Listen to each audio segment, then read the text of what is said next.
మన హైటెక్ సిటీలో ఉన్న సియోని అనే రియల్ ఎస్టేట్ హెడ్ ఆఫీస్ లో మెయిన్ ఎంట్రన్స్ లో ఒక ప్లేన్ వాల్ ఉంది. చేసే పెయింటింగ్ కూడా రెగ్యులర్ డిజైన్స్ కాకుండా అది ఒక రియల్ ఎస్టేట్ కంపెనీ కాబట్టి సో ఏం చేస్తే బాగుంటది అన్న క్లయింట్ నాకు అడగంగానే సో వాళ్ళ అంబియన్స్ ఇంకా వాళ్ళ వర్క్ కి రెలవెంట్ ఉండేలా మన హైదరాబాద్ తెలంగాణని రిప్రజెంట్ చేసేలాగా బ్యూటిఫుల్ కాన్సెప్ట్ ఇచ్చి పెయింటింగ్ అయితే చేశాను. అది మీకు కూడా చూపిస్తాను చూడండి.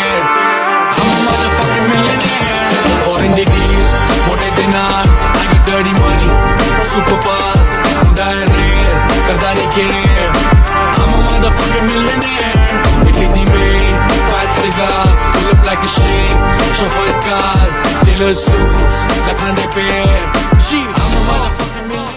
సో ఫైనల్ అవుట్కమ్ చూసి నా క్లయింట్స్ చాలా ఇంప్రెస్ అయ్యారు. అది మీకు కూడా ఎలా అనిపించింది కింద కమెంట్స్ అయితే చేయండి. మీకు కూడా ఇలాంటి బ్యూటిఫుల్ ఆర్ట్ వర్క్స్ కావాలి అనిపిస్తే కింద మా నంబర్ అయితే మెన్షన్ చేస్తున్నాం. అండ్ ఈ వీడియో కూడా మీ ఫ్రెండ్స్ కి కానీ ఫ్యామిలీ మెంబర్స్ కి బిజినెస్ పార్ట్నర్స్ కి కూడా షేర్ చేసుకోండి. తప్పకుండా యూజ్ అవుతుంది. Thank you for watching. See you in the next video.